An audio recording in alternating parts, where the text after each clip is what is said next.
Right, okay, so now we've got the bow hooked up on the tiller now. I'll just tell you a little bit about the tiller before we get started on this. The tiller is there so you can actually look at the bend of the bow as it's being drawn down or drawn back. You've got a set of scales at the top here, but at the moment we're not really going to be interested in what weights we're looking at. These scales go up to 220 pounds, so we've got plenty of scope on there. We've got a centre piece of wood here which is marked out in various measurements.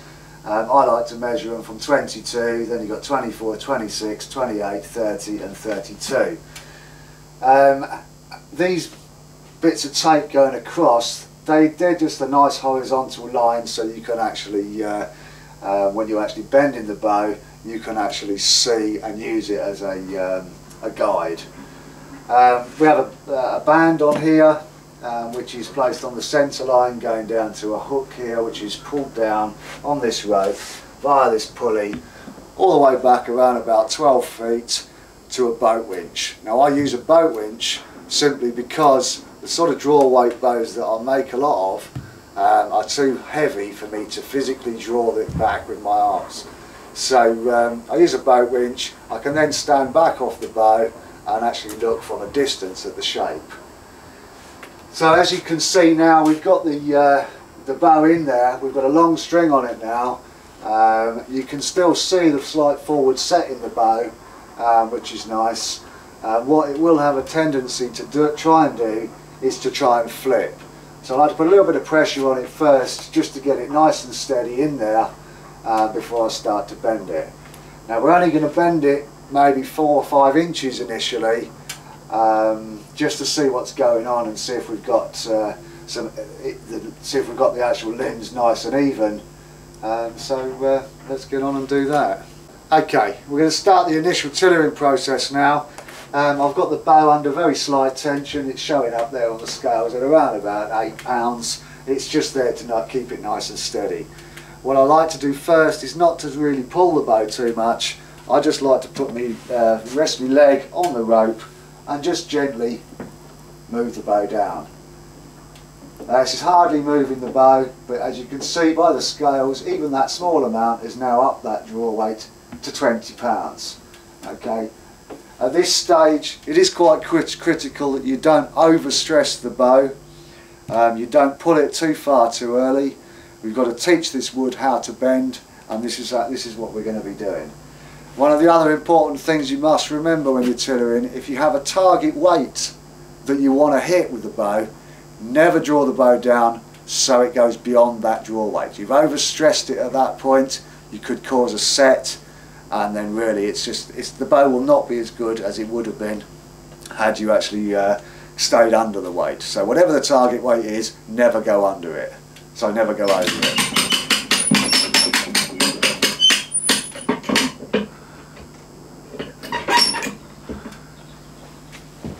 Okay, so the initial start of the bend, I've only pulled it down maybe 4 inches or so, and it's become quite obvious what's going on here now. We're under around about 50 pounds of pressure here. What's actually happening is you can see that this limb has dropped. We've now no longer got a horizontal handle area, it's actually tilted over.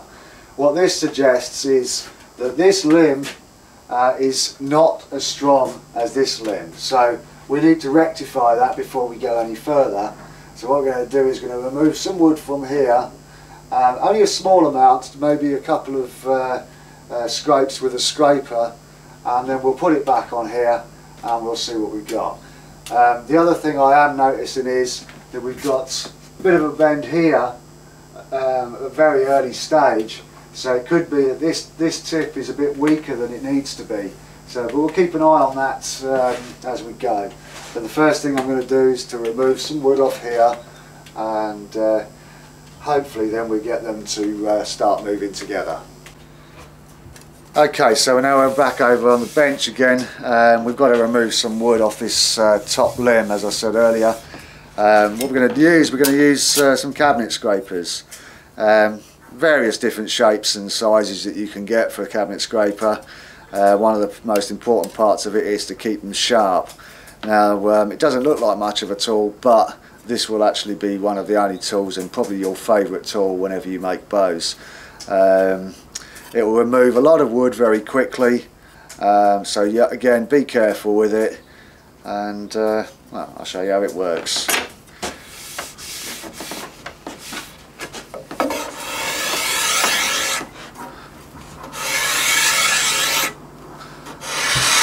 Now we're just doing nice smooth pulls up with the scraper, not wiggling it around at all. We're just going to take off very slight amounts of wood at a time.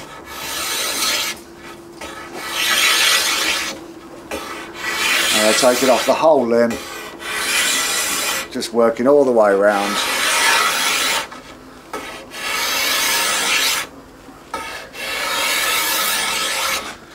Okay, and back the other way.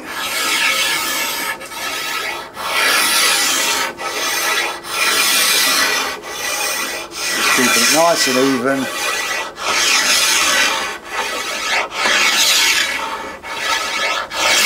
Again, don't stay on one area too long, because you will create a flat. We're just going to keep going, keep our profile nice and round.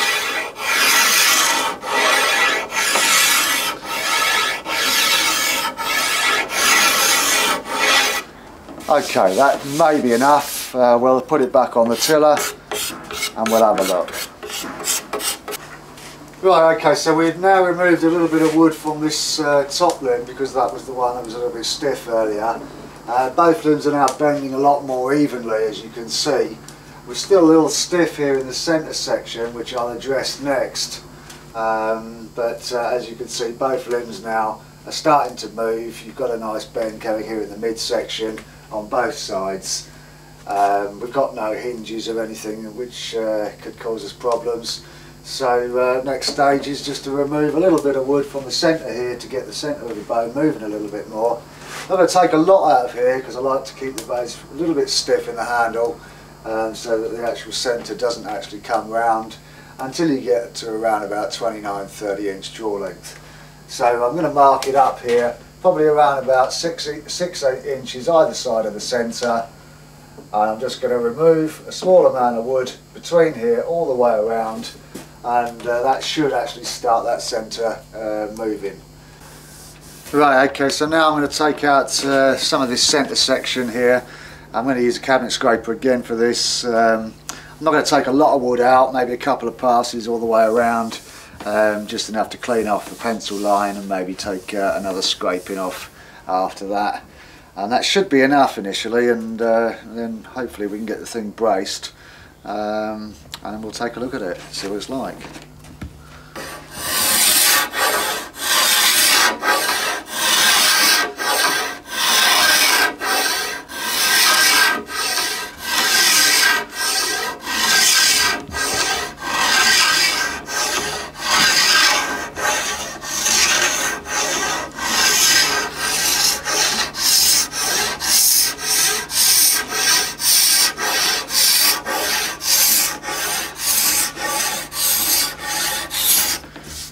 Okay, I think that should be enough for now, so we'll get it back on the tiller.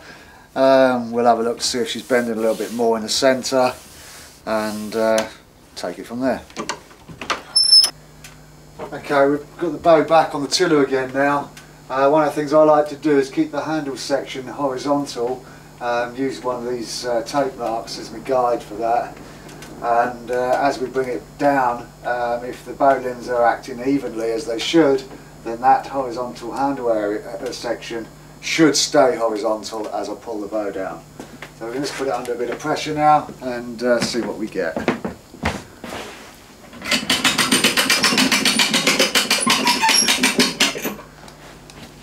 Okay, handle's staying fairly horizontal, which I'm quite happy about. I'm not going to give it too much of a bend, but before I go any further, I'm going to exercise the bow, exercise the wood.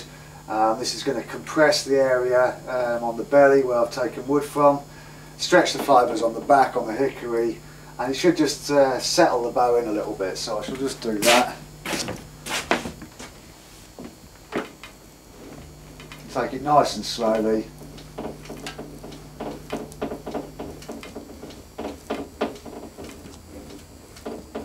Now as you do this, parts of the bow may actually start to settle earlier, in which case you'll see the bow start to tilt in one direction. So what I do after this point is just get that handle area back horizontal again before I take it any further.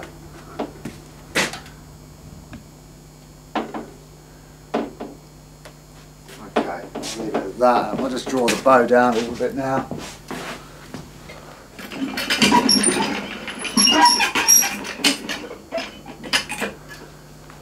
Okay, so that's looking a lot better now. I'm much happier with the way this is bending in the middle. Probably take a little bit more off here, but I can do that at a later stage. What I'd like to do now is to try and get this bow braced and then see what sort of a shape bow we've got. I shan't bend it any further than that at this stage. We'll get a string on there now and see what she looks like. Right, okay, so we've got it braced now. I've got a fairly low brace height on this bow at the moment because I don't want to overstress it. One of the things we're looking for here is to see if the actual limbs are bending evenly. On this particular bow, as it is at the moment, first thing that comes to mind is there's a slight, well, it's a possible cause for a hinge here if I'm not careful. It's bending a little bit more than I'd like at this point. So I've got to relieve that now.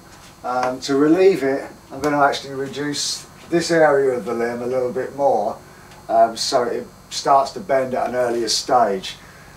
This will stop the bow from becoming too whip-ended on that bottom limb. This one looks fine, I'm quite happy with the way this limb is, but once I start working on this side, I will then have to do a little bit more on this side just to bring it back into an even tiller again.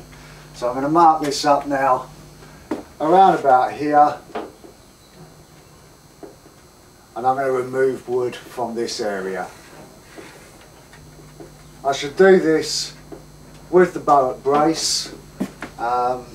Some bowyers may not like to do that, but I prefer to do it. I can actually get a better feel about what's going on. So that's what I shall do now. Right, okay, this time I'm going to use a different type of scraper. It's got a little bit of a curve on it here. It just helps me sort of keep the profile that I want. I'm not going to be removing a great deal of wood, but I just want to sort of release this area a little bit here just to help this possible hinge that's going on up around here. So I'll just take it nice and slow.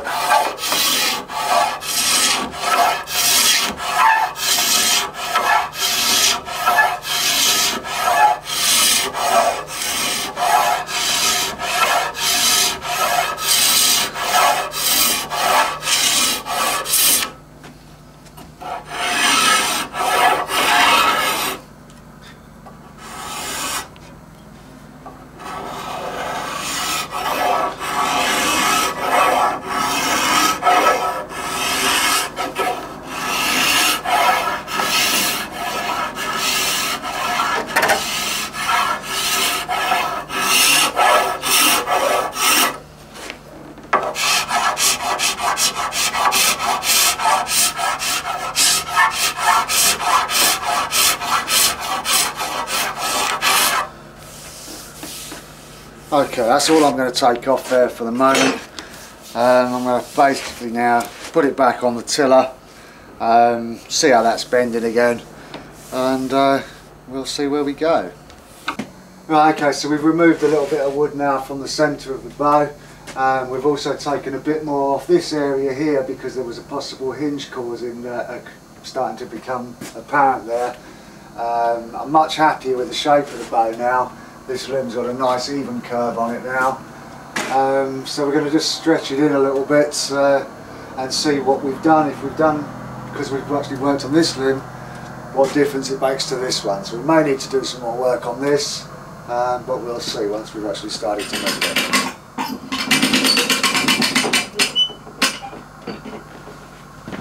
So we'll just exercise the wood again.